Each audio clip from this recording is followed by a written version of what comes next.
أعوذ بالله من الشيطان الرجيم. بسم الله الرحمن الرحيم.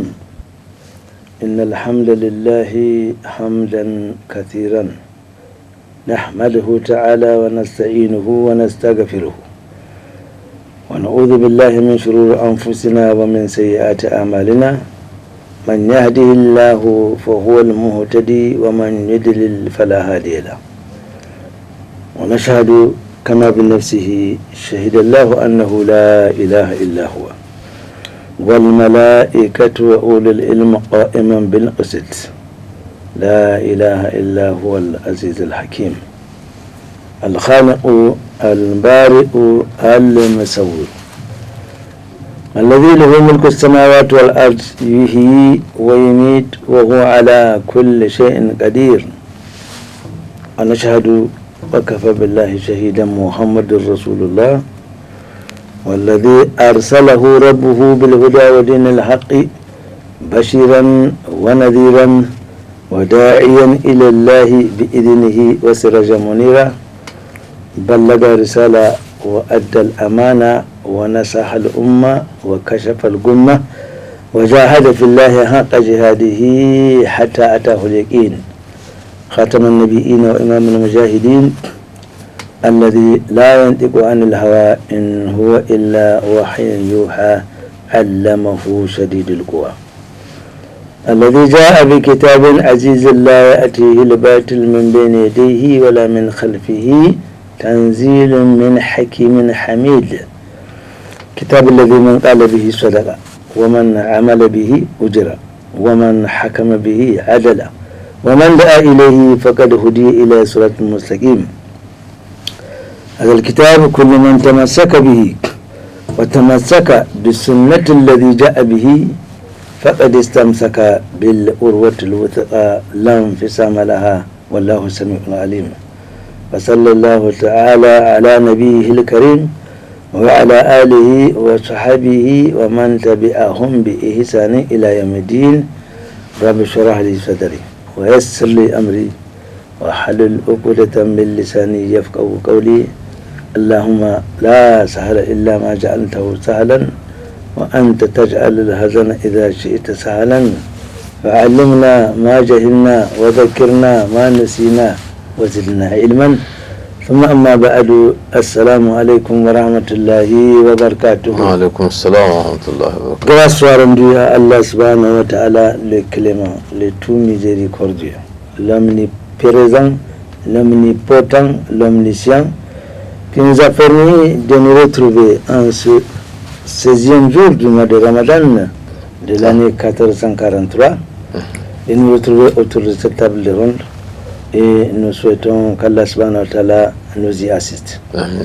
Comme je le disais tantôt, frère Mustafa, notre frère Abdel Fattah est empêché, comme on dit. Nous lui souhaitons une bonne rupture. Amen. À toi qui es là, je te dis assalamu alaikum wa rahmatullahi wa barakatuh. Wa alaikum assalam wa rahmatullahi wa barakatuh. Eh bien, comme je le disais tantôt, nous sommes au 16e jour du mois de Ramadan. Cela nous amène à donc penser que nous avions traversé cette première décade dans laquelle Allah subhanahu wa ta'ala, à travers la parole du prophète, a diffusé beaucoup de miséricorde, n'est-ce pas? Et nous souhaiterons qu'Allah subhanahu wa ta'ala fasse que nous soyons parmi ceux-là qui vont bénéficier donc de cette miséricorde contenue dans cette première décade. Alors,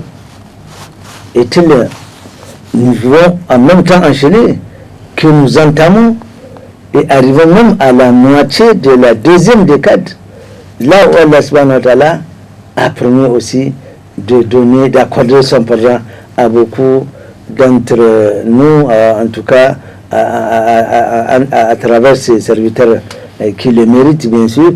Nous souhaitons être parmi de cela. Donc, frère Mustafa, peut-on peut-être évoquer un bilan, c'est-à-dire au début de ce programme, au début de ce mois Ramadan, il y a peut-être certains ont conçu un programme. Est-ce qu'on peut parler d'un programme à mi-parcours, comme on a l'habitude de le dire, et voir qu'est-ce qui a qu'est-ce qui s'est passé conformément à ce que nous espérons? C'est-à-dire, on peut se poser la question de savoir, est-ce que jusque-là, le mois de Ramadan se passe dans de bonnes conditions, que chacun se pose cette question, faire un petit bilan par exemple. أعوذ بالله من الشيطان الرجيم بسم الله الرحمن الرحيم والصلاة والسلام على خاتم الأنبياء وإمام المرسلين سيدنا وحبيبنا ونبينا محمد بن عبد الله صلى الله عليه وسلم خاتم الأنبياء وإمام المرسلين أما بعد très certainement Ismaël, vous savez c'est moi le roi des mois parce que c'est comme ça qu'il faut l'appeler, le mois de Ramadan, le mois de jeûne de Ramadan. C'est un mois qui est déjà structuré par Allah subhanahu wa ta'ala, et c'est un mois qui a beaucoup de bénédictions, beaucoup d'avantages, en tout cas beaucoup des activités à faire, de telle sorte que le programme, s'il faut détailler ou bien il faut parler d'un programme, on ne peut pas en finir, mais on peut quand même évoquer certains points.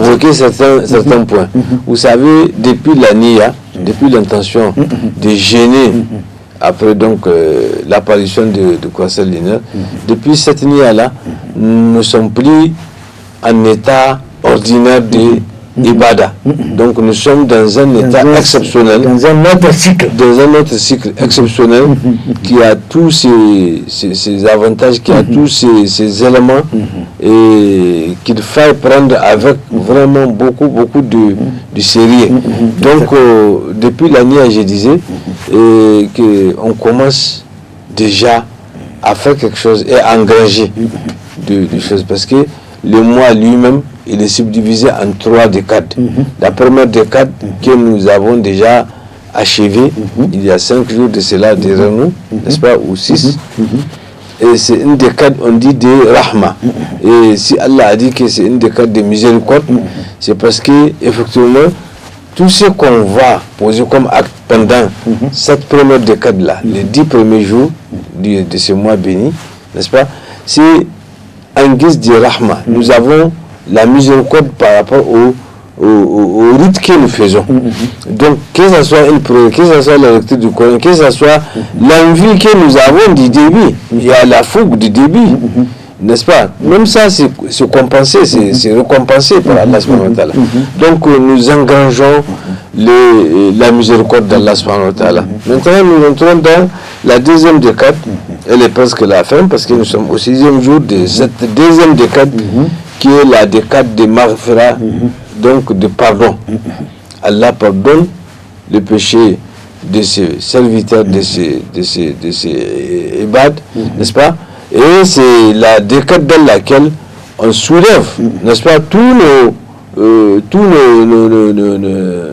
nos activités, tout notre travail, toutes nos œuvres religieuses que nous avons fait au nom de l'islam, au nom d'Allah subhanahu wa ta'ala, et pour lui seul, n'est-ce pas, on les présente effectivement auprès d'Allah pour qu'il puisse juger et noter, n'est-ce pas, donc ces dévouements que nous avons fait pendant l'année toute entière, parce que c'est pour toute l'année, c'est pas dans ce mois seulement.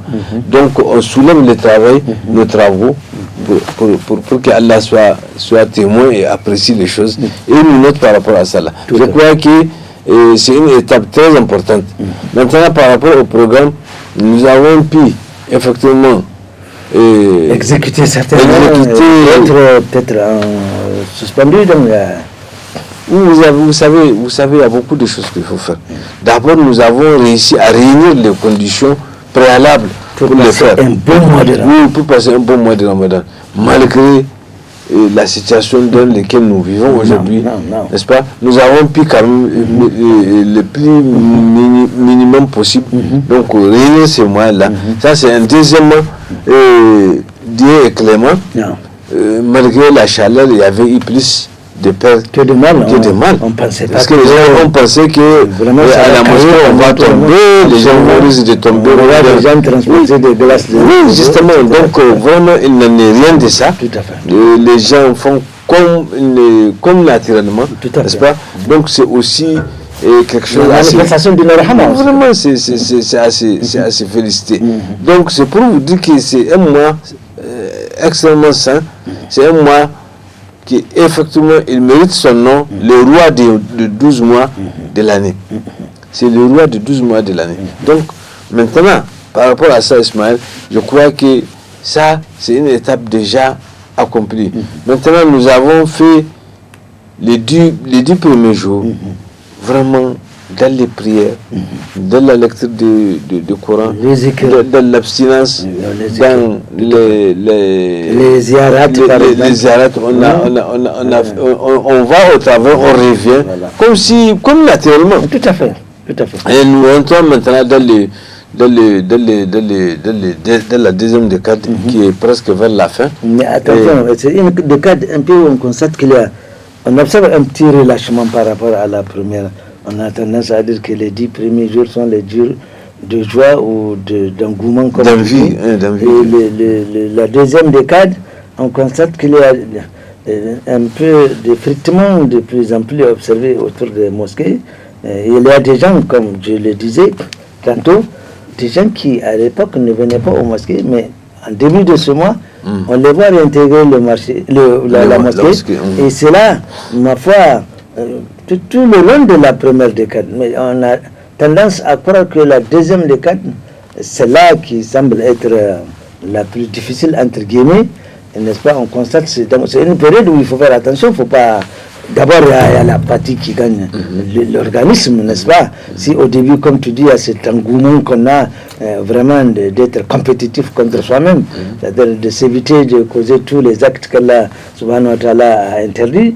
Donc on était beaucoup plus regardant. On vient de rentrer en plein Ramadan, on faisait beaucoup plus attention. Vraiment, c'est la taqawan. Alors, à la deuxième décade, si on ne prête pas beaucoup attention, on observe qu'il y a des relâchements dû à la fatigue, etc. Donc, d'où la nécessité de voir le programme qu'on a conçu, pour ceux qui l'ont conçu. Moi, j'ai toujours privilégié cela. Est-ce que ça se passe dans de bonnes conditions, même dans cette deuxième décade-là? S'il y a des ratés ou s'il y a des manquements, mais un programme, il est fait justement pour être exécuté. Et à mi-parcours, on peut s'arrêter et dire comment ça se passe, est-ce que tout va bien, etc. Et on avance. Parce qu'effectivement, on commence à devenir de plus en plus lourd. Vous savez, c'est le déshydratement de l'organisme. Et c'est normal. Et c'est effectivement, en ce moment même, qu'on peut se dire qu'on est en calme véritablement. Et parce qu'il faut sentir que tu es en train de fournir un effort au nom d'Allah subhanahu wa ta'ala et pour ta propre vie. Voilà, donc en tant que musulman, je crois que c'est le moment où il faut montrer l'endurance. L'endurance parce que c'est maintenant que tu sens qu'effectivement tu es en chose. Et les gens ils ont besoin de rappel. Il faut leur rappeler que cette période-là, c'est la période cruciale. Même à Hausa, on dit que donc toute adoration de Allah subhanahu wa ta'ala dans laquelle tu ne sais rien en fait, n'est-ce pas? Elle est là, mais c'est pas ça, parce qu'il n'y a rien. Il y a rien de gratuit, quoi. Voilà, c'est-à-dire, plus il fait chaud, plus on estime qu'Allah sera encore plus clément. Et donc, cette chaleur que nous vivons, continuons à la vivre. Justement, il faut. Je crois que dans les mêmes studios, dans ces mêmes studios-là, j'ai eu à dire qu'une fois, le prophète sallallahu alayhi wa sallam a demandé à ses compagnons de lui dire trois choses qu'il aime, que chacun aime. Et Ali ibn Abi Talib, lui, il a choisi effectivement, il dit qu'il choisit d'abord le combat, la guerre pendant qu'il est en jeûne. Le combat pendant qu'il est en jeûne de Ramadan. Uhibbu al-harb bis-sawm. Donc, l'une des choses, il a dit ça. Maintenant, l'autre aspect, il a dit qu'il préfère vraiment abattre le mécréant, n'est-ce pas, avec son sabre. Donc vraiment c'est un souhait, c'est un vœu qu'il a formé. Donc c'est pour vous dire que une activité, une adoration d'Allah subhanahu wa ta'ala, dans l'endurance, dans les comment on dit, dans les sacrifices de soi-même, n'est-ce pas? Donc c'est quelque chose qui est voulu même. Et c'est ça même le Ramadan. C'est ça même effectivement. C'est-à-dire, d'abord, c'est une religion qui est née dans la chaleur. Et le mois de Ramadan même, étymologiquement, il est démontré que ça fait objet, ça touche un peu à la chaleur. Donc, justement, il n'y a rien d'inquiétant. Justement, il n'y a rien d'inquiétant. Et il y en a qui l'invitent vraiment de patienter, d'être parmi les gens qui sont dynamiques. L'islam, par essence, il ne voulait pas la loisiveté, il ne voulait pas la paresse. L'islam veut, même naturellement, même sans genre de Ramadan, et l'islam ne voulait pas. Donc, quelqu'un qui est oisif, qui est paresseux, l'islam ne voulait pas. Tout à fait. L'islam ne voulait pas le faire. Donc, à plus forte raison, dans ce mois où on nous a déjà classé ce qu'il faut faire. On nous a dit, si vous n'êtes pas dans la lecture de Coran, vous êtes dans les zikrs. Si vous n'êtes pas dans les zikrs, vous êtes dans les prières. Si vous n'êtes pas dans les prières, en tout cas, vous n'êtes pas couché de l'aube jusqu'à le coucher du soleil. Ça, c'est pas possible. Donc, il n'y a pas cette partie-là, c'est facile, je vais me réveiller, mais cette fois-ci, comme c'est les milliers, c'est difficile, je vais me coucher, je vais me fermer. Non, tous les jours, c'est égal, n'est-ce pas? Il faut effectivement sentir qu'on est en train de fournir un effort pour Allah subhanahu wa ta'ala, pour nous-mêmes, pour l'islam, et que c'est le prix à payer pour qu'on puisse engranger le maximum. Voilà, et espérer, évidemment, le paradis qui attend, parce que pendant ce mois, beaucoup qui étaient dans des positions assez désagréables. Alors, on parle de bilan, commençons toujours par cette situation que l'être humain ignore complètement de lui. Et quand je prends mon cas, quand demain ou tout à l'heure je sors, je décède, quel est mon statut, quel est mon bilan? Est-il positif, est-il négatif? Ça, wallahu alam, personne n'est au courant de ce qui se passe. Donc il y a des bilans qui, au départ de ce mois de Ramadan, parce que les gens se sont un peu chamaillés, discutés, on a posé des actes les 11 derniers mois, et maintenant, à l'entrée du mois de Ramadan, il y a un bilan. Chacun a un bilan. Parce que c'est ça qui devait inquiéter l'être humain, le Bani Adam, en tout cas le croyant. C'est-à-dire, à chaque moment, les anges, eux, ils peuvent tirer ton bilan. C'est une question de balance. Il y a les bonnes œuvres et les mauvaises. Donc, et tout est enregistré en même temps, etc., etc. Donc, on peut tirer le bilan de chaque individu et savoir s'il est positif ou s'il est négatif. Et ça, lui, l'individu, il ne sait pas. Alors, arrivé au début de ce mois, il se peut que le bilan soit négatif pour les Azbillah. Ça peut arriver. Il y a sûrement des bilans qui sont négatifs. C'est-à-dire, si on devait... Parce que ce qui est inquiétant dans la mort, c'est que quand on meurt, on ne sait pas quelle est la situation du bilan. Est-ce que c'est positif? Est-ce que c'est négatif? Or, on quitte et c'est fini, on ne peut plus revenir pour corriger. Alors, si en début du mois de Ramadan, il se trouve que le bilan, malheureusement, est négatif, le mois de Ramadan offre beaucoup de possibilités pour qu'on engrange des hasanats. Parce que c'est une question, toujours, il ne faut pas perdre de vue cette notion de balance. Il y a les bonnes œuvres et il y a les mauvaises œuvres. Et plus les bonnes œuvres sont nombreuses, plus le paradis est ouvert. Allah a créé le paradis pour cela. Et le jour, la balance, c'est Allah subhanahu wa ta'ala qui va la déposer, comme il est dit dans un Coran. Allah va déposer les balances d'équité et c'est lui qui va juger. Donc, si en début du mois de Ramadan, un bilan peut se trouver négatif, donc on se dit, la première décade, Allah va accorder sa miséricorde. Donc, si on bénéficie de cette miséricorde, le bilan qui est négatif, là, tu vois, ça commence un peu à s'améliorer. Ça commence à s'améliorer. Et si on cherche vraiment à l'améliorer, on sait ce qu'on va faire. Tu l'as dit, on fait un programme. Si tu n'es pas en train de lire le Coran, tu es en train de faire le zikr, mais encore moins en train de chahuter, de calomnier, de diffamer. Si vraiment on veut positionner ce bilan-là. Maintenant, on va traverser cette deuxième décade où Allah va accorder le pardon. Alors, tu vois, si au bout de cette deuxième décade, le pardon est acquis, eh bien, ma foi, tu as la miséricorde, tu as le pardon, le bilan commence à se positiver. Justement. Et à la fin, ton objectif, c'est de réussir ton mois de Ramadan.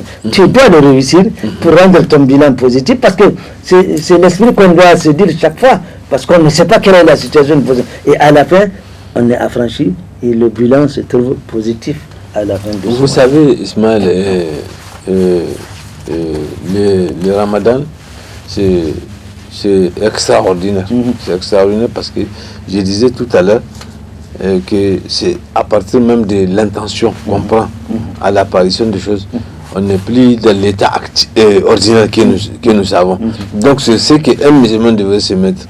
Dès que tu aperçois, n'est-ce pas,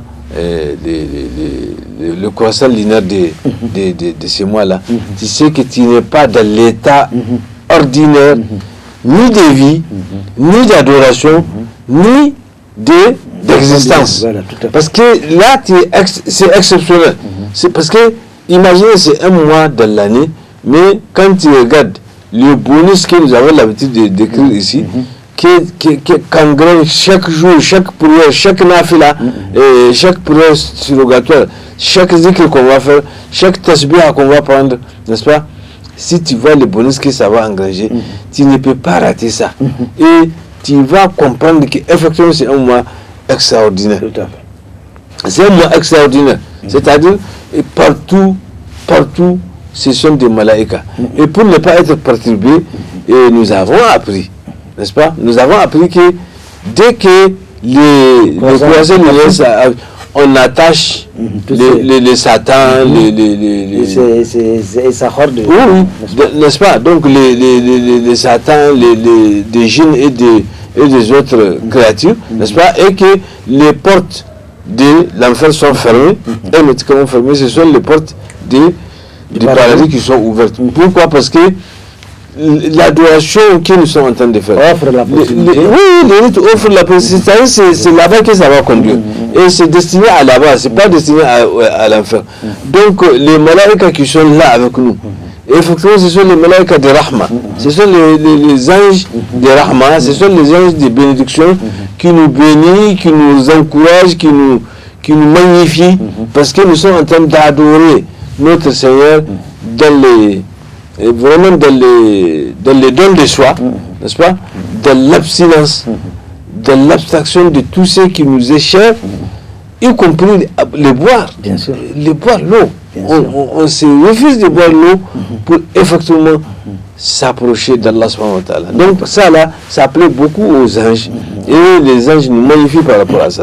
Donc c'est pour vous dire qu'Ismaël, les mois de Ramadan, c'est un mois de l'apparition de croissant linéaire, on ne peut qu'engranger. Tout à fait. C'est un mois de bonus.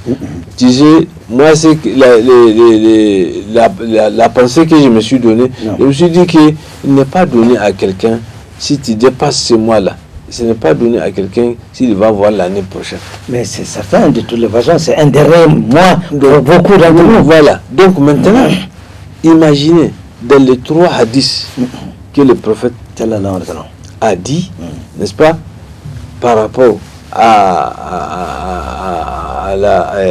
ce mois-là et à ces valeurs, à ces rétributions, il dit que man qama man sama ramadana imana wa ihtisaman ghafara lahu Allahu ma taqaddama min zambi. Et puis il dit dans ce premier hadith, il dit que quiconque s'engage, prend l'intention de jeûner et il jeûne ce mois de Ramadan avec la foi et tous la retenue possible, et bien tout ce qui est passé, on lui efface tous ses péchés de ce qui s'est passé, de l'an passé. Ça veut dire qu'il se pourrait que dès que tu quittes maintenant, tu meurs. Ça veut dire que tu as la garantie au moins que on t'a effacé les péchés passés, tu n'as pas pris un nouveau. C'est ce que ça signifie, à supposer que la mort nous surprend juste à la fin ou bien tout de suite. Nous savons déjà que nos inhibs de l'an passé là sont effacés. Il dit aussi, man qama laylat siyam et iman wa ihtisaman ghafara lahu Allahu ma taqaddama min dhanbi aidan.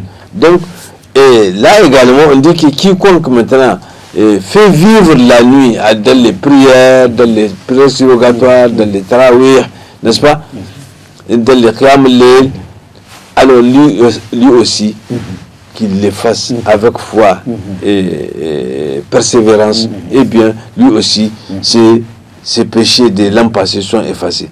Donc ça veut dire que si tu n'as pas eu l'un, tu as eu l'autre. Maintenant, troisièmement, dit man qama laylatul qadr iman wa ihtisaman ghafara lahu Allah ma taqaddama min dhanbihi. Là également, vous voyez donc, c'est pour vous dire que tout est encadré. Tout est encadré, tout est bonus, tout est rahma. Il suffit juste d'appliquer. Et les voies sont ouvertes, et les voies sont dites. Et si tu n'arrives pas à faire l'un, tu vas avoir l'autre. Et tout à l'heure, tu évoquais, par exemple, la désertion de mosquées, le relâchement. Si tu n'arrives pas à faire correctement, à compléter le travail comme tu l'as fait au début, de toute façon, tu peux avoir les qiyam al-layl, tu peux avoir, par exemple, les jeûnes que tu vas faire correctement, tu peux avoir la force de faire les lettres qadr. Donc ça veut dire que tu as au moins, dans un cas comme dans un autre, tu as ce bonus-là, tu as ces hasanats-là que inévitablement tu vas avoir. Tout à fait. D'une manière ou d'une autre. Donc c'est pour vous dire que vraiment nous sommes gâtés même, on dit que nous sommes même aux anges, parce que le mois de Ramadan, tout est hasanat, tout est rahma, tout est...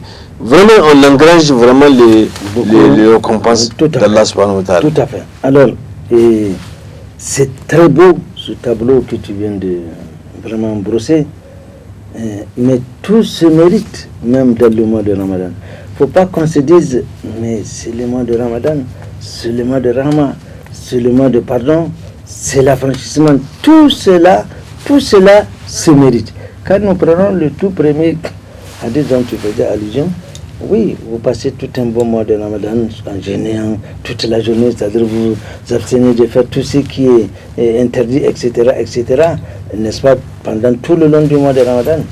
Mais si vous ne prêtez pas attention, si vous ne vous conformez pas à ce que Allah subhanahu wa ta'ala aime et agrée, le prophète sallallahu alayhi wa sallam qui a offert cette aubaine nous a prévenu que pour certains, et beaucoup peut-être, qui n'auront de mérite, c'est hasanat auquel ils s'attendaient à la fin de la journée, pour certains, ils n'auront que la fin. Donc, ça se mérite tout cela. C'est très beau ce tableau-là, mais faisons attention pour mériter cela, n'est-ce pas? C'est vrai, le mois de Ramadan, c'est beau, il est là, beaucoup de hasanat, tu l'as bien rappelé, mais ça se mérite les hasanat. C'est pas parce qu'on a passé une nuit sans manger, sans boire, qu'on pense qu'on a jeûné. Non, le prophète nous a mis à l'aise et en garde que pour certains, ils n'auront que la faim et la soif concernant donc leur jeûne. En ce qui concerne les qiyam al-layl, ils ont passé toute la nuit.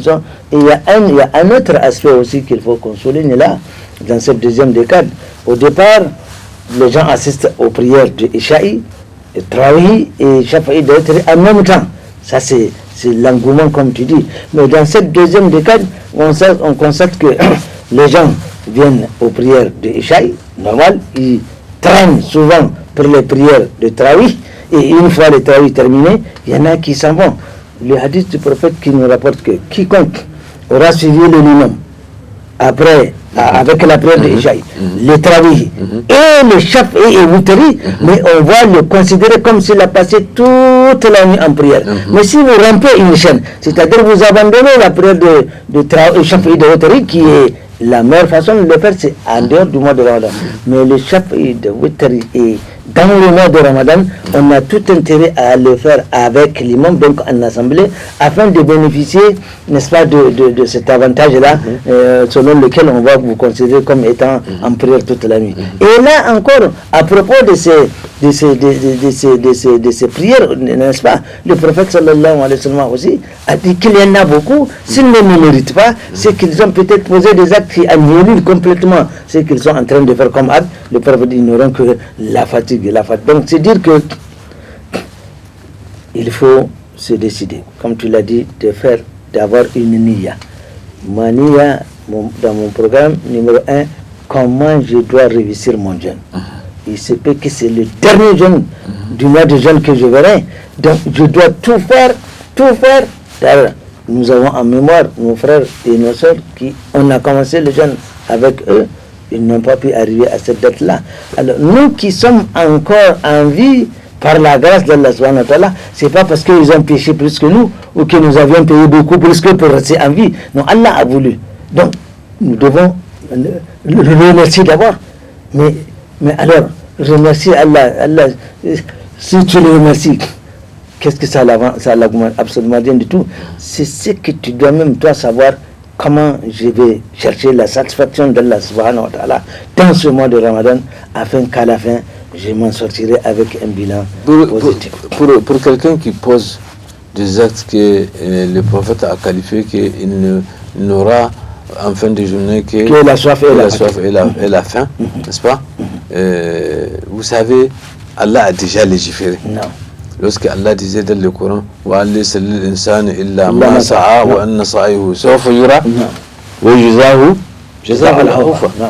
Donc ici, Allah a dit dans les sourates Al-Najm, n'est-ce pas, on est prescrit, l'homme n'a que ce qu'il a sémé de lui-même, ce qu'il a exécuté de lui-même, n'est-ce pas, et que ça là, il va le voir. Est-ce que c'est rentable pour lui? Est-ce que c'est... Vous voyez les petits gestes dont on dit là. On a l'habitude de les dire là également dans ce même studio, que vraiment, dès qu'on aperçoit les croissants lunaires de ce mois de jeûne de Ramadan, on n'est plus un homme ordinaire. Parce que même l'année là, on dit que c'est sur le cœur et sur la langue. Dans le cœur et sur la langue. C'est à deux niveaux. C'est-à-dire qu'il faut que ça soit une nia encadrée, préservée. Tu sais pourquoi? Parce que les simples causeries inutiles, tu mets le Coran de côté, ou bien tu évites d'aller là où il y a le Coran, où tu es obligé de le lire, n'est-ce pas? Non, tu le mets de côté, tu te mets à critiquer les gens, à parler de sottises, à diffamer, tu passes toute la journée à un manque de tout à fait. Tu divagues, tu as entendu un tel ce qu'il a fait, tu as entendu, j'ai appris qu'un tel, et avant-hier là, moi j'ai vu quelque chose, alors que tu gênes. Dans son programme, je vais éviter ça. Même si c'est vrai, que les musulmans sachent, même si c'est vrai ce que tu racontes là, il est extrêmement défavorable pour toi, il est interdit, alors que tu as les gènes dans ta bouche, tu fais le riba, tu fais le riba en namima, tu amènes les rapportages de un tel, la vie de un tel, j'ai vu un tel, je crois qu'un tel, je pense un tel, je sais qu'un tel est en train de faire ça, tout ça là c'est inutile. Ça c'est un premier aspect des choses. Deuxième aspect des choses, tu vas t'asseoir là où tu es obligé de voir, même si c'est ta femme ou ta fille passée, des scènes. Oui, des scènes qui ne sont pas choses et qui vont te donner très inévitablement, ça va te donner une certaine sensation. Mais justement, c'est là que le prophète, quand on casse en détail ce que le prophète a dit dans un ensemble, mais c'est ça. C'est-à-dire, quelles sont les choses qui vont faire en sorte que à la fin de la journée, tu n'as que la sauvegarde des choses. C'est ce genre de choses que tu fais inconsciemment ou consciemment, je ne sais pas. Ça dépend, n'est-ce pas? Ou regarder ce qu'il ne faut pas regarder. Dans la journée, alors qu'on est en jeûne, il faut éviter les yeux jeunes. Il ne faut pas regarder n'importe quoi. Que ce soit sur l'écran, que ce soit dans la nature, que ce soit chez toi, tu regardes des choses qui vont te donner une certaine sensation, un certain plaisir. C'est pas bon. Il faut éviter, n'est-ce pas? Il faut aussi éviter d'écouter des choses, quelqu'un qui va te raconter des histoires, quelqu'un qui va chanter sur toi, tout ça là, il faut éviter. Parce que les oreilles aussi, ils ont envie de gêner avec toi. Bien sûr. Il faut éviter de toucher n'importe quoi. Il faut toucher le Coran, il faut toucher les tasbih, il faut toucher les tapis, il faut lever tes mains pour prier. C'est ça qu'il faut faire pour un jeûneur. Donc, ça là, si tu préserves ta vie, tu te conserves, tu te limites à ça là, ne serait-ce qu'un seul mois, 30 jours ou 29, quand même, c'est pas c'est pas... Mais c'est tout. Le professeur va jusqu'à dire, même si vous êtes insulté, Oui. dites je suis agent. Oui. Donc le jeune nous apprend à être patient. Oui, bien sûr. Mais c'est ça l'endurance. À être tolérant. C'est ça l'endurance, c'est la tolérance, c'est le partage. Ah ouais. C'est le partage. On en viendra là. Parce que il y a l'aspect partage aussi.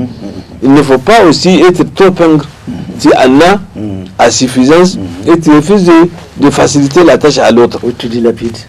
Ça, c'est pas bon. Ou tu gaspilles.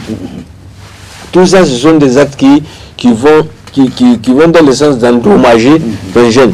Et c'est à cela que le prophète a dit que tu ne te rends pas compte. Les jeunes ne se rendent pas compte. Il est en train de vivre la soif, d'avoir que la faim et la soif. Tout simplement. Littéralement. Ce travail donc. Qui ne sera pas compté pour lui. C'est grave. Même si on ne te sanctionne pas, à supposer qu'on ne te sanctionne Donc, pas. tu n'as rien eu, donc Tu tu n'as perds. vraiment. Tu perds. Et alors que ce qui t'a conduit à ça là, c'est le moindre de choses que tu peux éviter. C'est la moindre de choses On que tu doit apprendre à éviter ça. À éviter certaines choses. Ce n'est pas un... J'ai dit, il faut toujours se mettre dans la tête.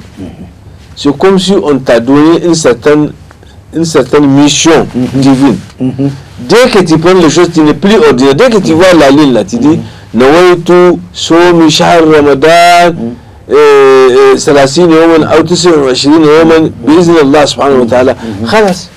Donc tu es en mission, tu n'es plus ordinaire, tu n'es plus l'homme là qui est dans les 11 mois passés. Tout à fait. Non, c'est plus ça. Et c'est comme ça qu'on doit se Tous comporter. tes actes, ton instinct devrait être contrôlé, devrait être soigné. La maîtrise de tous les actes qu'on pose. Mais parce que tu es en train de faire une adoration qui est exceptionnelle. Imaginez, Allah a dit dans un hadith qudsi, كل عمل بني آدم له إلا الصوم فأنا أجزي به. Tout travail, toute œuvre religieuse, de foi, n'est-ce pas, que le fils d'Adam, que l'homme va faire, que le musulman va faire, c'est pour lui, c'est lui qui va engager les bénéfices, la rétribution. Sauf les jeunes, et là, lui il gêne, mais c'est moi qui bénéficie, moi Allah subhanahu wa ta'ala. Imaginez, tu fais quelque chose que Allah va t'arracher. Non, tu l'as fait, mais ça, c'est pour moi que tu as fait ça. C'est pour moi, c'est moi qui vais payer. Mais même les autres œuvres, c'est Allah qui paye, mais là c'est pour mettre. Mais lui, il a dit. Mettre en évidence, faire la différence. Il a dit dans un hadith qudsi.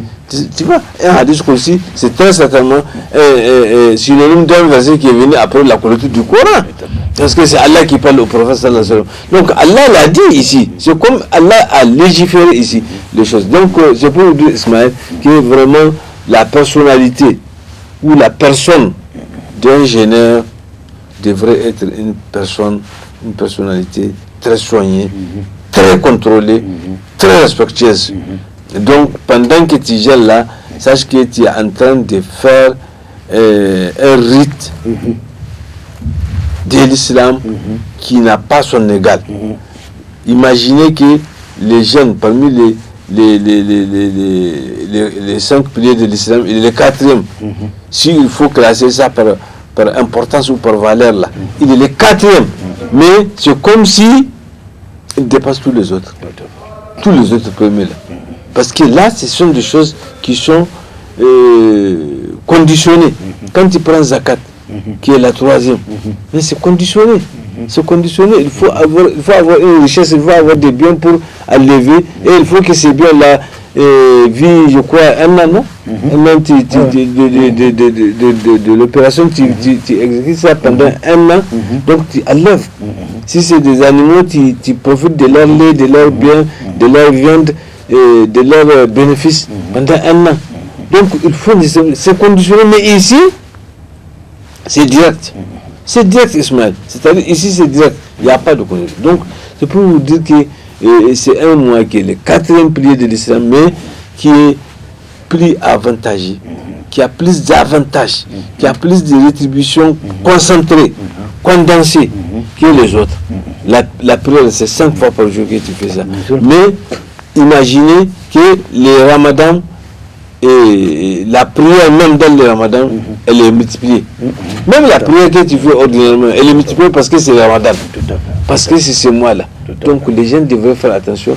La personnalité d'un généreux, c'est une personnalité exceptionnelle. Il n'y a rien à minimiser. Si on dit qu'il faut éviter de faire telle chose, de poser tel acte, il faut éviter. Tout à fait. L'important, c'est pour une période bien précise, c'est pour une période bien limitée. Et que Ayyam Ma'doudat. Vraiment, Shahid Minkum Shahra. Donc ici, ce sont des jours. Le mois de Ramadan là, il s'appelle quelques jours. Ce sont quelques jours d'un mois. Dans ces mois-là, ce sont ces jours-là qu'on compte. Les 30 ou les 29 jours, c'est ça qu'on compte pour les nommer Ramadan. Pour les nommer, donc, mois de Ramadan. Donc ici, c'est bien calculé, c'est ce temps-là qu'il faut préserver, c'est ce temps-là, tout est multiplié, tout est bonus, tout est élevé. Tout est élevé. Si tu fais la prière ordinairement dans la mosquée avec l'imam là, et que tu as 27 valeurs ajoutées de rétribution, n'est-ce pas, de récompense. Et bien, ici, si tu le fais en jeûne, là, tu fais les jours ou n'importe quelle prière obligatoire, mais elle est multipliée par 70. C'est plus important, bien sûr. Imagine 27 récompenses, 27 valeurs là. Tu multiplies ça par 70. Voilà. Et fois 5 par jour. Ça fait beaucoup de Et tu prends maintenant la prière surrogatoire. Tu fais les deux nafila avant la prière des jours, les deux nafila avant la prière des asr, et ainsi de suite. Mais ça là, on dit que ça a la valeur de la prière obligatoire. C'est comme si tu as fait Maghrib, c'est comme si tu as fait Zohr, c'est comme si tu as fait Asr. Donc c'est un mot particulier en fait. Mais je te dis que tout est élevé, tout est multiplié. Tout est multiplié. Donc ça veut dire que si tu observes, tu vas voir comme si les 3 premiers piliers là, avant ces 4e là, c'est comme s'ils les dépassent même du point de vue ponctualité, du point de vue geste, du point de vue récompense tacite, n'est-ce pas? Donc c'est comme ça. C'est pourquoi je dis que s'il faut classer les 5 piliers de l'islam par ordre d'importance, je crois que il est le 4e, mais il a une valeur qui après la shahada qui multiplie. Oui, après le shahada, après shahada, salat, zakat, ça vient de Ramadan. C'est le 4e, mais quand tu regardes tous les autres là sont conditionnés. La prière elle est conditionnée par quoi? Par le fait que d'abord il faut faire des ablutions, il faut que tu connaisses comment on fait la prière, il faut que tu prennes la niya de le faire, il faut que aussi tu la fasses dans son temps. Mais ici lui, il a tout ça là-dedans. Et il y a ça avec leur valeur, mais juste multiplier la valeur. Tout à fait. Donc c'est la même chose. Donc c'est pour vous dire qu'Ismaël, il est le 4e pilier, mais on a l'impression qu'il est le premier.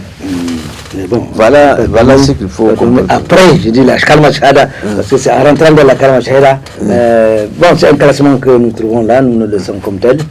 Le prophète a donc légiféré par rapport à cela, suite à cette question qui lui a été posée par l'archange Gabriel alayhi salam, et ce qui définit donc les 5 piliers de l'islam. Donc ceci nous amène à nous retourner vers le côté social du mois de jeûne. On ne se fatiguera jamais d'être généreux. Il est rapporté que le prophète sallallahu alayhi wa sallam est la personne la plus généreuse, mais il est encore beaucoup plus pendant le mois de Ramadan. Donc il faut que nous disions que les biens que nous offrons aux gens, le prophète l'a dit, celui qui aura fait rompre le jeûne à un jeûneur, n'est-ce pas, il aura le mérite de ce jeûne. Et les compagnons ont dit, Ya Rasulallah, mais c'est nous-mêmes, nous devrions pour rompre. Alors il dit qu'il n'est pas dit que vous devez apporter une table toute garnie et vous l'offrez à un jeûneur. Non, ne serait-ce que de la moitié même d'une dette, cela est compté, c'est l'acte qui est compté. Parce que quand vous lui donnez la dette, il le rompt, il n'est plus à jeûne. C'est ça l'essentiel, puisqu'il a passé de la jeûne. Donc, nous devons nous dire que dans le programme que nous avons, il y a la générosité qui est là, qu'on doit être en vis-à-vis de nos parents s'ils sont en vie, de nos voisins, et de tous ceux qui pourraient exprimer un besoin dans ce mois de Ramadan-là, nous devons offrir ce que nous pouvons. Il ne faut pas, tu parlais du mot pingre, avare, radin, etc., etc. Il faut combattre ces mots-là. Et c'est ça, encore une fois de plus, la particularisation de ce mois de Ramadan. Cela nous apprend à, comme tu dis, à être d'autres personnes que celles que nous étions pendant les 11 mois. Il y a des moments où on vous demande, fils sabilillah, vous gueulez sur le demandeur. Je refuse le terme de mendiant, je ne sais pas comment, mais quelqu'un qui vient exprimer un besoin auprès de vous, eh bien, ma foi, je t'anticipe juste en sortant ici, là, je suis arrivé quelque part, je croise quelqu'un, il me fait, je ne sais pas, un bien, parce que aussitôt je dis, on me fait un bien, moi aussi je dois. Il faut avoir cette attitude-là, dès qu'on vous fait un bien, vous aussi faites-le à côté de vous, etc. Ne serait-ce que dans le cadre de remerciement auprès d'Allah subhanahu wa ta'ala. Donc, la générosité doit être de mise dans ce mois de Ramadan. Vous savez, le prophète fait le partage et il a ordonné à ce que quiconque en dispose de faire rompre les jeûnes aux autres qui n'en ont pas. C'est pourquoi l'islam a encouragé la rupture des jeûnes en collectivité. En collectivité. Pourquoi? Pour que tu t'assures qu'il n'y a pas quelqu'un qui te regarde mais n'a pas la force de te demander qui est en marche. Tout le monde est là. Tous ceux qui sont à la mosquée. Vraiment c'est l'idéal. C'est l'idéal. C'est comme ça que le prophète sallallahu alayhi wa sallam a conseillé et que les compagnons comme Omar ibn Khattab qui est Amir al-Mu'minin, n'est-ce pas? Et comme les autres sahaba. Et à leur temps, ce qu'on leur prépare chez eux là, ils amènent ça à la mosquée pour qu'ils partagent avec ceux qui n'en ont pas. Parce qu'ils cherchent la bénédiction d'Allah. C'est un petit peu cette tradition qu'on observe pour ceux qui ont passé le mois de Ramadan, notamment en Arabie Saoudite. Mais on vous appelle, venez, on vous court derrière pour que vous... Parce qu'ils connaissent la valeur de qui aura fait rompre un jeune. Ils connaissent la justement, un passant là, il se pourrait que ce n'est pas son village, il se pourrait que ce n'est pas son quartier. Il n'a pas de quoi acheter le pain à Ouattara. Mais tu le fais boire. Mais c'est un geste incalculable aux yeux de Allah. Tu as fait rompre les choses avec ce qu'il fallait faire, c'est-à-dire l'eau fraîche, qui va vraiment lui rafraîchir le cœur. Et ça va lui permettre de continuer son chemin. Il va vraiment te voir comme quelqu'un qui lui a donné même la vie. Tu lui as offert la vie dans la mesure où il n'en a pas. Et il n'est pas là où il devrait en disposer, il n'est pas chez lui, il n'est pas peut-être dans son quartier, il n'est pas peut-être dans son village. Donc tout ça là, il faut te mettre ça dans la tête. C'est pourquoi il faut avoir l'esprit de partage, l'esprit vraiment de faire les gestes. Le prophète sallallahu alayhi wa sallam, il fait beaucoup de gestes pendant ces mois-là. Du point de vue d'être là. Il distribue avant l'appel pour la rupture, il distribue. S'il mange 3, il donne 3 à tout le monde. S'il mange plus, il donne plus à tout le monde. S'il mange 7, parce que c'est impair, et dans sa tradition, il fait tout en impair, n'est-ce pas? Il donne 7 à chacun. Donc, c'est comme ça qu'il fait. Ça veut dire quoi? Ça veut dire que la même valeur que le prophète veut pour lui, il veut ça pour ses compagnons, il veut ça pour tous les musulmans. Donc c'est ça effectivement qu'il faut imiter. Il faut imiter le prophète sallallahu alayhi wa sallam dans ses rites. Et parce que le prophète, tous ces actes qu'il pose, ce sont des actes. C'est un wahy, c'est une révélation. Il ne fait rien pour rien. C'est une législation, c'est Allah qui a légiféré à travers ses gestes, à travers ses paroles. Donc, il faut l'imiter. Et si tu veux, tu peux demander au prophète, qu'est-ce que je peux avoir en faisant cela tous les jours. Et si je n'en ai pas, qu'est-ce qui peut m'arriver? Tout ça, ce sont des choses qu'il faut demander.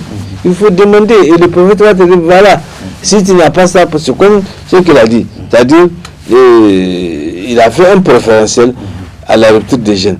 Il dit, quiconque parmi vous veut rompre les jeûnes, qu'il le fasse avec des dates fraîches. La priorité, c'est la meilleure nourriture qui convient. C'est ça. Et il est démontré cliniquement les vertus de dettes, justement, il dit que c'est une bénédiction.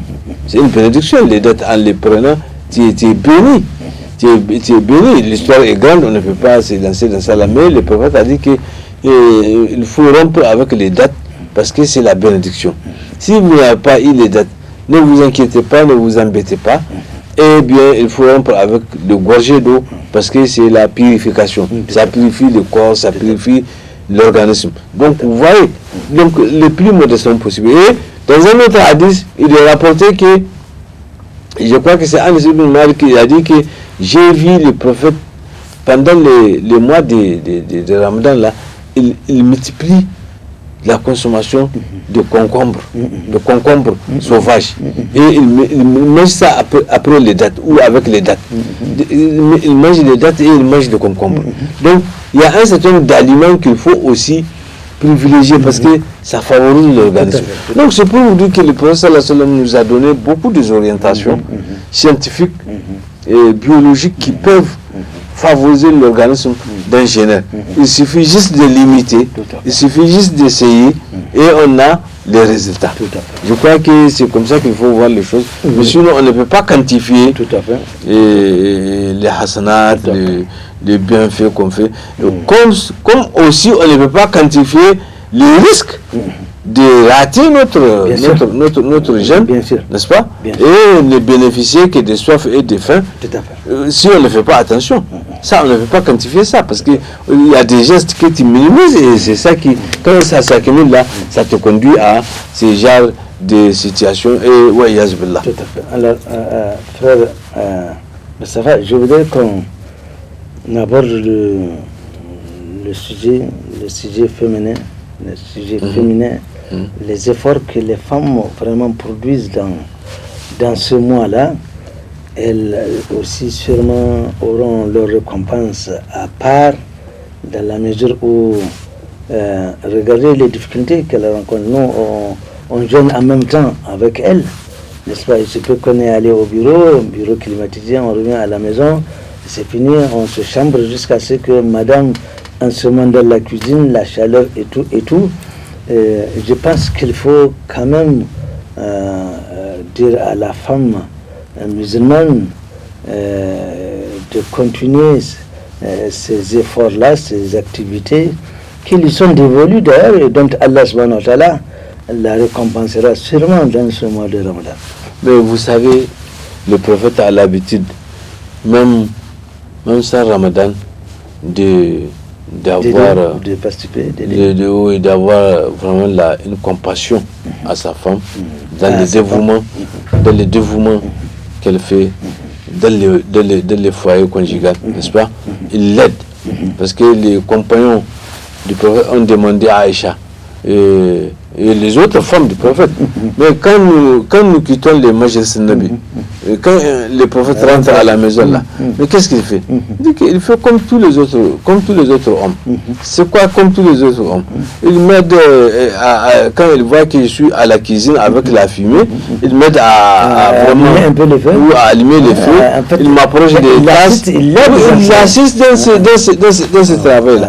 Donc il a une certaine compassion, il a une certaine pitié, n'est-ce pas, pour ça. Et c'est ça, effectivement, le bon vivre ensemble. Le bon vivre ensemble. C'est que les femmes font là, vraiment, c'est inestimable.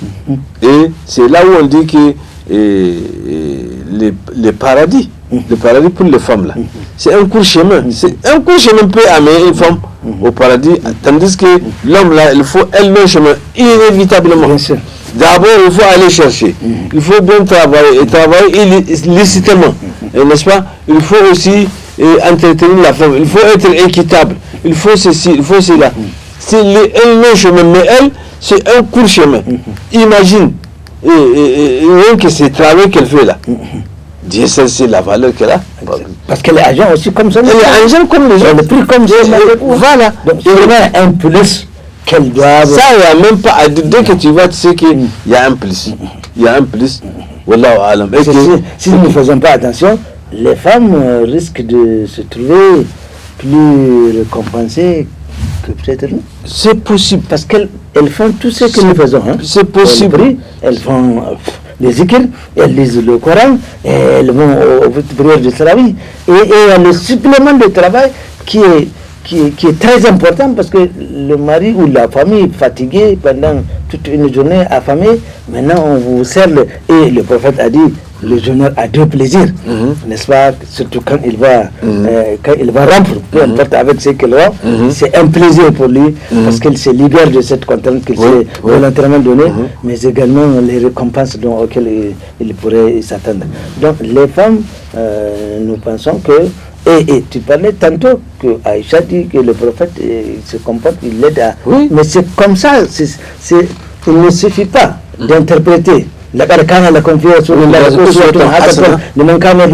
suffit pas de dire je prie comme le prophète a fait, je jeûne comme... Non, à la maison aussi, il faut son comportement. Tu fais en tant que toi, si tu es Mustapha, tu fais ça en tant que Mustapha. Tout à fait. Il ne faut pas dire que j'imite le prophète. Tu fais ça en tant que Mustapha parce que le prophète t'a montré les chemins. Voilà, il a montré les chemins à toute l'humanité, pas à toi seul. Donc tu fais ça en tant que Mustapha. Et tu conseilles les autres à faire. Et que, mais écoute, un tel là. Est-ce que tu sais que le prophète fait tant? Est-ce que toi tu essaies ça? Voilà, à nos femmes, tu donnes la vie. C'est à nos femmes de dire le prophète a fait ceci, le prophète a fait cela. Alors, la plupart d'entre nous, on rentre du service ou du machin, on se pose. Les femmes et les enfants, tous se reposent sur toi. Les femmes et les enfants, tous se reposent sur toi. Ça veut dire quoi? Ça veut dire qu'elles ont les raccourcis, elles ont vraiment des simplicités qu'Allah les a données depuis leur créature. Quoi. Tout à fait. Tout est fait pour elles. Tout est pris en charge. Donc on prend le bout.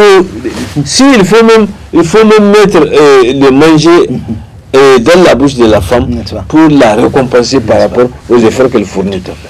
Justement, à des moments pareils, des moments de jeûne, des moments de dévouement, des moments où il n'a pas, il faut qu'elle fasse des kilomètres et des kilomètres pour chercher de l'eau, pour chercher ceci, pour chercher cela, venir les piler, les préparer.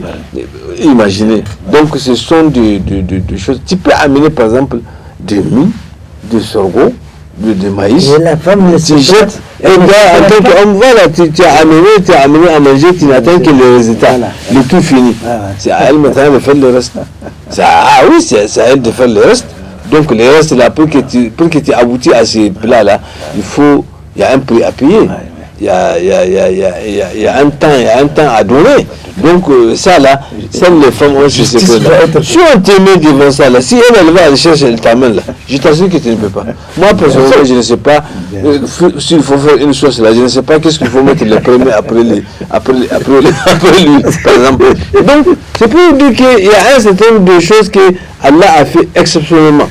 Ça, ce sont des exceptions qu'Allah a fait pour les femmes. Et Allah a fait surtout dans ce mois-là. Nos femmes devraient vraiment persévérer. Parce qu'il y a en quelque chose double de ce que nous devons avoir. En tout cas, elles mettent beaucoup plus. Oui, elles mettent beaucoup d'efforts. Soulager nos difficultés pendant toute la journée. Pendant la journée. Tout à fait. Qu'Allah subhanahu wa ta'ala les récompense. Amin. Je voudrais que nous terminions par très bientôt. Nous constatons que certains médias, pour la plupart, ont déjà commencé l'organisation de la Masabaka dans cette pratiquement dernière quinzaine ou cette dernière décade du mois de Ramadan, parce que la Masabaka, c'est quelque chose qui a été, avouons-le, inventé après, mais qui a des conséquences assez importantes sur la conscience de nos enfants, à qui on va apprendre à compétir, parce que la vie, c'est une compétition, ne serait-ce que contre soi-même, c'est-à-dire on compétit contre soi-même. Si ton moi négatif te rend à faire ce qu'Allah interdit, toi tu devais lutter contre ça. Alors l'organisation de ces Msabaka, c'est quelque chose qu'on n'a pas connu avant, mais aujourd'hui qu'on découvre avec joie, avec plaisir, et ça fait vraiment tâche d'huile dans la formation de nos enfants. Mais vous savez, la Msabaka a créé les télévisions comme Télévision Tambara et les autres, qui Dieu les bénisse, que Dieu leur donne la rétribution de ce qu'elles font, qui organisent ces Msabaka là, qui permettent aux jeunes enfants, filles et garçons, vraiment de revenir vers le Coran, d'aimer le Coran, le Coran et de mémoriser ça. Trois choses, faites aimer le prophète, sa famille et le Coran. Voilà. Donc ici, je crois que Ismaël, on ne peut pas estimer ou quantifier les choses là, parce que c'est la seule occasion pour que tout esprit, tous les esprits d'ailleurs se concentrent vers comment je vais faire pour apprendre plus que mon frère. Pour être, parce que cette compétition ne révèle aucunement d'une agressivité, d'une agression. C'est-à-dire on ne cherche pas coûte que coûte à montrer que je suis plus que... Non, chacun va déballer ce qu'il a.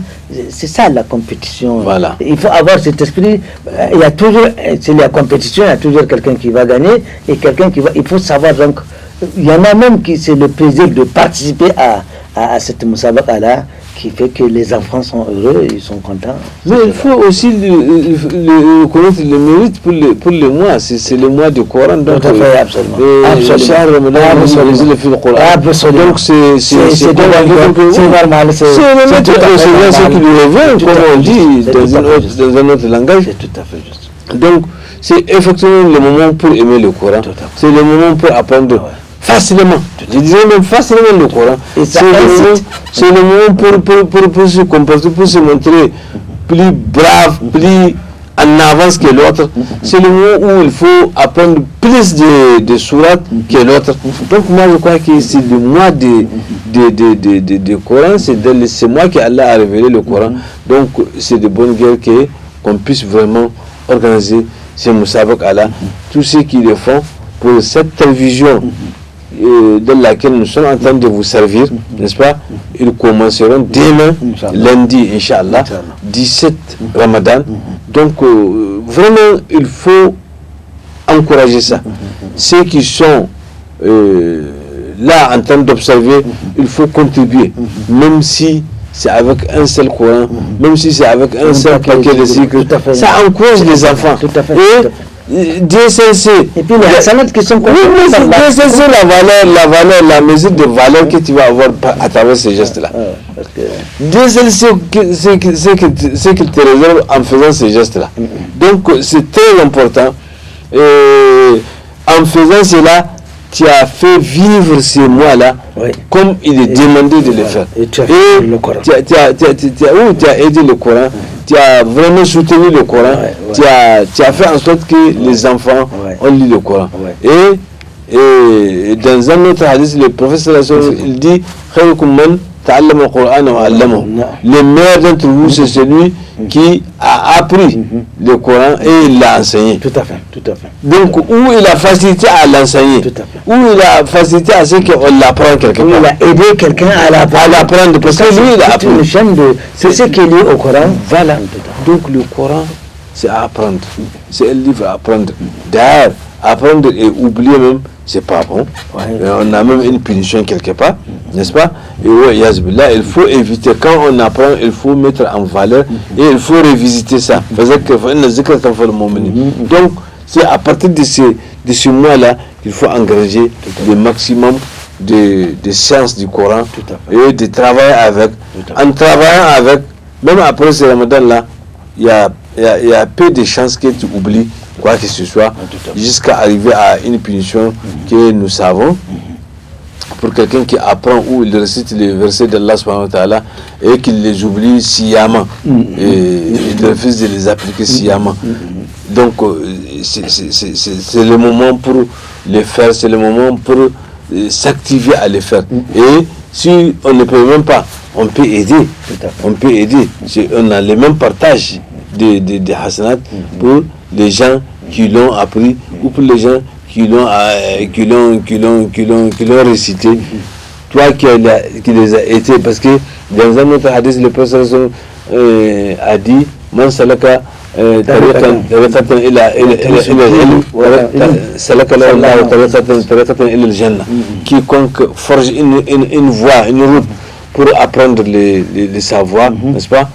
et Allah lui facilite la voie, lui forge une voie qui va le conduire à donc tout ça là, c'est ce moment-là qu'il faut. Et invitons ceux qui n'ont pas accès à la lecture du Coran de prendre la décision que dans ce mois, je prie Allah, je commence la lecture du Coran. Voilà.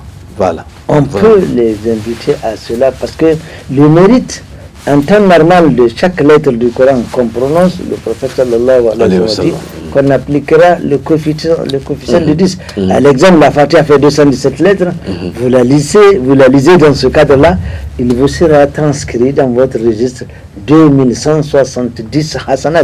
Alors imaginez quelqu'un qui parcourt tout le Coran. J'ai souvent l'habitude de dire, si tu n'as pas des millions en euros, en CFA, ici ou en ERA, cherche les millions dans l'au-delà. En faisant quoi? Tu parcours le Coran de Fataha, Anas, il y a 329 000, 156 lettres, on applique le coefficient, et ça c'est en temps normal. Alors pendant le mois de Ramadan, tu as appliqué un coefficient qui est déjà là, qui attend, et alors tu deviens automatiquement millionnaire par rapport à cela. Donc apprenons à la lecture du Coran. Inch'Allah. Nous devons savoir que c'est quand même la parole d'Allah subhanahu wa ta'ala. Nous sommes capables de lire tout le dictionnaire en français du début jusqu'à la fin, et donnons-nous aussi cette peine-là d'apprendre à lire le Coran. Il n'y a pas d'âge pour apprendre. Les compagnons du prophète sallallahu alayhi wa sallam, ils l'accompagnaient, c'était pas des jeunes. Parce qu'il y a des jeunes, certes, mais les Abu Bakr, Omar et autres, ils étaient déjà à un âge très avancé, etc. Et ils se sont mis... Le Coran n'a pas d'âge. Il n'y a pas d'âge. À tout moment, tu peux le lire. Plus vous donnez la peine de vouloir l'apprendre, plus vous allez observer une assistance, Allah va vous y aider. Donc on fait un plan, je commence la lecture du Coran dans ce mois de Ramadan, et je prie Allah de me donner, et je verrai le mois Ramadan, si Allah me le montre, où est-ce que j'en suis. Il y aura un miracle qui va se produire dans le Coran. Alors, Moustapha, il nous reste encore 5 minutes, n'est-ce pas? Alors, oui, nous avions parlé de la générosité, nous avons parlé de la ziara, c'est quelque chose peut-être dont on n'en fait pas beaucoup, la ziara. Elle a aussi des mérites dans ce mois de jeûne. Oui, justement, parce que parmi les 6 droits d'un musulman, même celui qui n'a pas un lien de parenté avec lui, n'est-ce pas, donc c'est une obligation. Et c'est le moment pour les visiter, c'est le moment pour savoir ses peines. C'est le moment pour partager la peine et l'engouement ensemble. Donc la visite est très importante. Et visite d'un frère, c'est très important. Qu'il soit malade ou pas, on les visite pour savoir. C'est ça les liens de confrérie, les liens de fraternité entre les frères, et c'est pour ça qu'on nous a fait. Et c'est ça qui fait la différence entre la Ummah musulmane et les autres. Parce que la Ummah musulmane cherche toujours quelque chose qui va la rapprocher de l'autre. Cherche toujours à vivre la peine et la joie de son frère. Et fait toujours en sorte que, n'est-ce pas, le problème de mon frère est mon problème. Si je peux le résoudre, et en visitant chez lui, je vois, je regarde. Et lui aussi, vice versa, c'est la même chose. Donc, c'est ça. Donc, le mois de Ramadan nous rapproche de nos proches.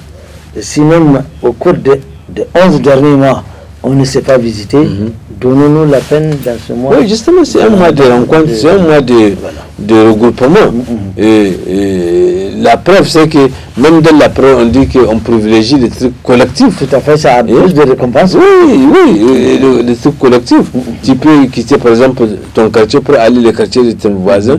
Ça va te permettre de voir certains visages que ça fait longtemps que tu n'as pas vu. Et en faisant le salam, justement, rien que prier avec eux là, tu as rendu un grand service à toi-même et à ces gens-là. On s'était vu, et un tel tir là, ça fait longtemps, effectivement, voilà. Comment ça va, comment les enfants, tous, et vice versa. Donc, vraiment, c'est la fraternité, c'est la convivialité qui s'est créée.